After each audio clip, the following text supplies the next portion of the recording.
श्री नागेंद्र भगवान शिव की जय। नमस्कार, मैं हूँ इरा और आप देख रहे हैं शिव से शिवत्व की ओर। यह सिर्फ एक श्रृंखला नहीं, यह स्वयं को जानने, अपनी आंतरिक क्षमता को पहचानने और अपने भीतर छिपी अनंत शांति को जगाने की अनूठी यात्रा है। आज हम आदर्श स्वरूप शिव के प्रतीकों में को बिल्कुल नए नज़रिए से देखेंगे। उनके मस्तक से लेकर गले तक एक क्रमबद्ध आध्यात्मिक यात्रा के रूप में। जरा गौर कीजिए। सबसे पहले शिव अपने सिर पर यानी बुद्धि के केंद्र में प्रचंड गंगा को धारण करते हैं। यह गंगा अहंकार और अनियंत्रित ऊर्जा का प्रतीक है। शिव उसे अपने जटाओं में समेट कर शांत करते हैं और हमें सिखाते हैं कि सबसे पहले हमें अपनी उग्र बुद्धि और अनियंत्रित आवेगों को नियंत्रित करना चाहिए। फिर उनके मस्तक पर चंद्रमा है, हमारे चंचल मन का प्रतीक। शिव उसे माथे पर धारण कर हमें मन को शांत और स्थिर एकाग्र करने का संदेश देते हैं। इसके बाद भवों के बीच उनका तीसरा नेत्र यानी त्रिनेत्र है। यह अज्ञान के अंधकार को जलाने वाली आंतरिक दृष्टि और परम ज्ञान का प्रतीक है। जब मन और अहंकार नियंत्रित होते हैं तब हमारी आंतरिक चेतना जागृति होती है, जिससे हमें शक्ति की गहरी समझ मिलती है। क्या आपने कभी इन प्रतीकों को इस तरह से देखा था कि ये हमें आत्मविकास का एक सीधा मार्ग दिखा रहे हैं? हमें कमेंट्स में ज़रूर बताइए। और अब इस यात्रा में अगला पड़ाव है शिव के गले में लिपटा हुआ नागराज वासुकी। यह सिर्फ एक शर्त नहीं है, यह एक गहरा रहस्य है जो हमें भय और नकारात्मकता पर विजय पाने का मार्ग दिखाता है। शर्त को अक्सर डर, खतरा और यहाँ तक कि मृत्यु का प्रतीक माना जाता है। और हम जानते हैं कि जब हमें बहुत डर लगता है तो हमारा गला सूखने लगता है, आवाज़ कांपने लगती है। लेकिन शिव जो परम योगी और भय से परे हैं, इस विषैले नाग को अपने गले में धारण करते हैं। यह दर्शाता है कि उन्हें डर को अस्वीकार नहीं किया, बल्कि उसे अपने सबसे संवेदनशील स्थान पर स्वीकार कर उस पर पूर्ण नियंत्रण प्राप्त कर लिया। वे भय से भागे नहीं, बल्कि उसे अपने अस्तित्व का हिस्सा बना लेते हैं और उस पर प्रभुत्व स्थापित कर लेते हैं। दोस्तों, आपके जीवन का सबसे बड़ा डर क्या है? और शिव का यह प्रतीक आपको उससे लड़ने की प्रेरणा दे रहा है या नहीं?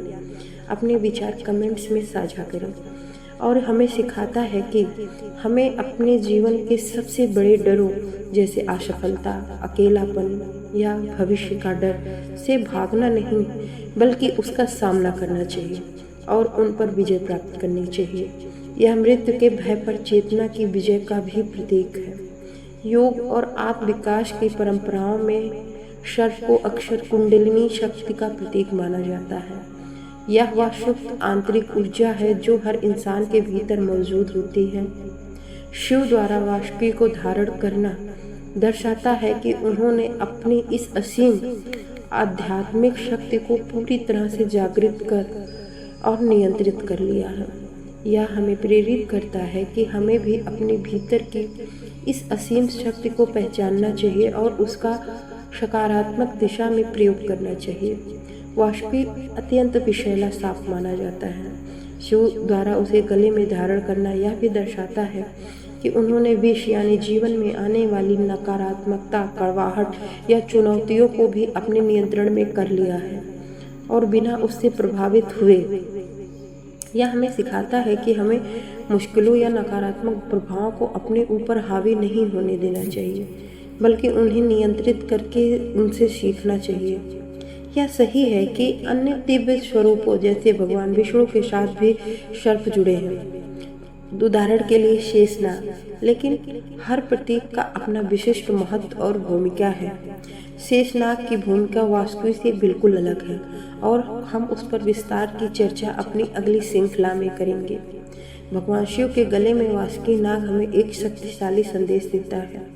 अपने डरों का सामना करो और अपनी आंतरिक शक्ति को जगाओ और अपने जीवन की नकारात्मकताओं को नियंत्रित करो।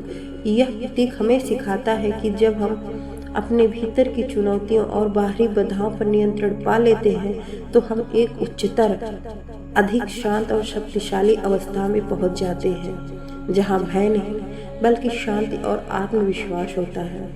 यह शिवत्व की ओर हमारी यात्रा का एक और महत्वपूर्ण कदम है, जो हमें अपनी असीमित क्षमता को पहचानने के लिए प्रेरित करता है। अगर इस विचार यात्रा ने आपके हृदय को छुआ है और आपको अपने भीतर की शक्ति को महसूस करने में मदद मिली है, तो कृपया इस वीडियो को लाइक करके अपना समर्थन दें। आपके एक लाइक से यह ज्ञान और भी लोगों तक पहुंच जाएगा और हमें ऐसे और वीडियो बनाने की प्रेरणा मिलेगी। ऐसी ही गहरी और प्रेरणादायक यात्राओं के लिए हमारे चैनल को सब्सक्राइब करना ना भूलें और बेल आइकन दबाएं ताकि आप कोई भी नया एपिसोड मिस ना करें।